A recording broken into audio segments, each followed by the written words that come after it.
Breaking news. పశ్చిమాసియాలో ఉద్రిక్తతలు కొనసాగుతున్న వేళ శ్రీలంక తీరంలో అనూహ్య ఘటన చోటు చేసుకుంది. శ్రీలంక దక్షిణ తీరంలో ఇరాన్ యుద్ధనౌక ఐరిష్ డైనా పైన దాడి జరిగింది. ఇక దాడి జరిగిన సమయంలో యుద్ధనౌకలో 180 మంది సిబ్బంది ఉన్నట్లు సమాచారం.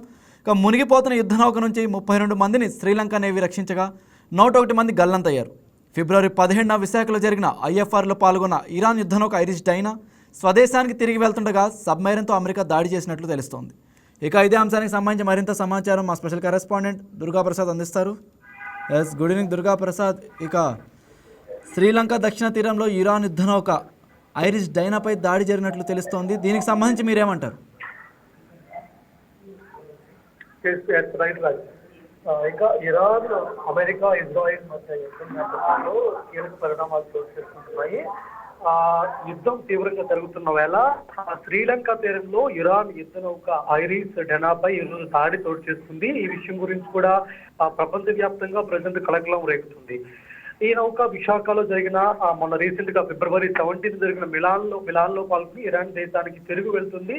సో ఈ సందర్భంలో శ్రీలంక సమీపంలో సముద్ర జలాల్లో ఇరాన్ చెందిన దీనిపైన దాడి అయితే జరిగింది. మొత్తం 180 మంది ఇందులో సిబ్బంది అయితే ఉన్నారు. అందులో 101 మంది ప్రమాదం వల్ల గల్లంతయ్యారు. ఎవరు కనిపించలేని పరిస్థితి. మిగిలిన వారిని అక్కడ శ్రీలంక నావీ రక్షించిందని చెప్పి శ్రీలంక రక్షణ శాఖ వెల్లడించింది. అయితే ఈ నౌకకు ఎస్గాట్ గా మరో 2 నౌకలు కూడా వెనుకగా వెళ్తున్నాయి. సో ఇజ్రాయిల్, అమెరికాలతో యుద్ధం కొనసాగుతున్న వేళ శ్రీలంక తీరంలో ఇరాన్ యుద్ధనౌకపై ఈ దాడి చోటు చేసుకోవడం అనేది కొంతవరకు కలకలం రేపుతుంది. దాడి అనంతరం నౌక సముద్రంలో మునిగిపోయినట్టు తెలుస్తుంది. ఈ దాడి గురించి శ్రీలంక నావీ అధికారులు వివరాలన్నీ కూడా వెల్లడించడం జరిగింది. ఈ రోజు సముద్ర జలాల్లో ఇరాన్ యుద్ధనౌక మునిగిపోయినట్టు ఆ దేశ విదేశాంగ మంత్రి కూడా ఆ దేశ పార్లమెంటుకు ఈ రోజు చెప్పడం జరిగింది. అలాగే ఈ ప్రమాదంలో గాయపడిన వాళ్ళని చికిత్స కోసం శ్రీలంకలో ఆసుపత్రికి తరలించారు. మొత్తం 180 మందితో కూడిన ఈ నౌక తెల్లవారుజామున ప్రమాదంలో ఉన్నట్టు కూడా హెచ్చరిక జారీ చేసిందని కూడా ఆయన వెల్లడించారు. గల్లంతైన నావికుల కోసం ప్రజెంట్ దేశం గాలింపు చర్యలు చేపడుతుంది. మిగతా వారు ఏమయ్యారు ఎప్పటివరకు తెలియరాలేదు. వాళ్ళ కోసం గాలింపు చర్యలు కూడా కొనసాగుతున్నాయని కూడా శ్రీలంక రక్షణ శాఖ అయితే తెలియజేసింది. ఇంకా శ్రీలంక యుద్ధ నౌకలు విమానాలను రెస్క్యూ ఆపరేషన్ చేపట్టాయని, నౌక మునిగిపోవడానికి పూర్తి కారణాలు ఇంకా తెలియలేదని కూడా ఆ దేశం చెప్తున్న పరిస్థితి అయితే ఉంది.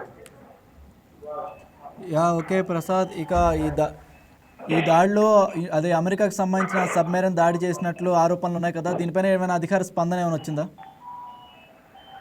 ఇది సముద్ర జలాలు, శ్రీలంక సముద్ర జలాల్లో జరిగింది కాబట్టి ఖచ్చితంగా శ్రీలంక నావీ మాత్రమే అధికారికంగా గుర్తించాల్సి ఉంటుంది.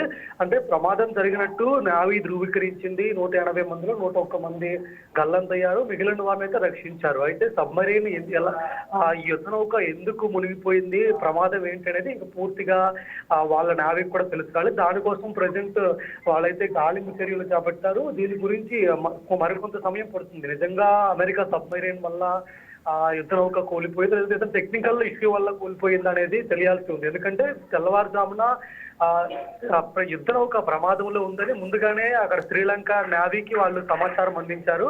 సో ఆ నేపథ్యంలో అటు అమెరికా దాడి చేసిందా లేదంటే టెక్నికల్ సమస్య వల్ల యుద్ధ నౌక మునిగిపోయిందనే విషయాలు ఇంకా తెలియరాలేదు. దాని గురించి శ్రీలంక కూడా అఫీషియల్ గా ఎలాంటి అనౌన్స్మెంట్ చేయలేదు. సో మరికొంత సమయం పడుతుంది ఎందువల్ల యుద్ధ నౌక మునిగిపోయిందనే విషయంలో. ఓకే. ఇక అయితే ఇప్పుడు ఈ ఘటన వల్ల ఏమైనా పశ్చిమాసియాలో ఎప్పటికైనా ఉద్రిక్తతలు మరింత పెరిగే అవకాశం ఉందంటారా? ఖచ్చితంగా. ఎందుకంటే ఇరాన్ ఖచ్చితంగా యుద్ధం జరుగుతున్న వేళ అమెరికాయే దాడి చేస్తుందని ఇరాన్ కూడా ఆరోపిస్తుంది. ఎందుకంటే అమెరికా ఇరాన్ మీద భీకర దాడులు కొనసాగిస్తుంది. ఆ నేపథ్యంలోనే ఈ దాడి కూడా చేసుకుంటుందని అనుమానం చెప్పడం జరుగుతుంది. సో ఖచ్చితంగా యుద్ధం మరింత ఉధృతమయ్యే అవకాశం ఉంది. ఇరాన్ కూడా దీనికి మొదలుగా ప్రతిఘటించే అవకాశాలు కనిపిస్తున్నాయి. ఎందుకంటే దాడులు తీవ్రతరమవుతున్న వల్ల ఇరాన్ కూడా గట్టిగానే స్పందిస్తుంది. సో అమెరికాకు సంబంధించిన ఈ వాహక నౌకల మీద కానీ లేదంటే ఎలాంటి సముద్ర జలాల్లో ఉన్నటువంటి నౌకలు కలిసే అవకాశాలు కూడా కనిపిస్తున్నాయి. Okay, right Durgaprasad, thank you.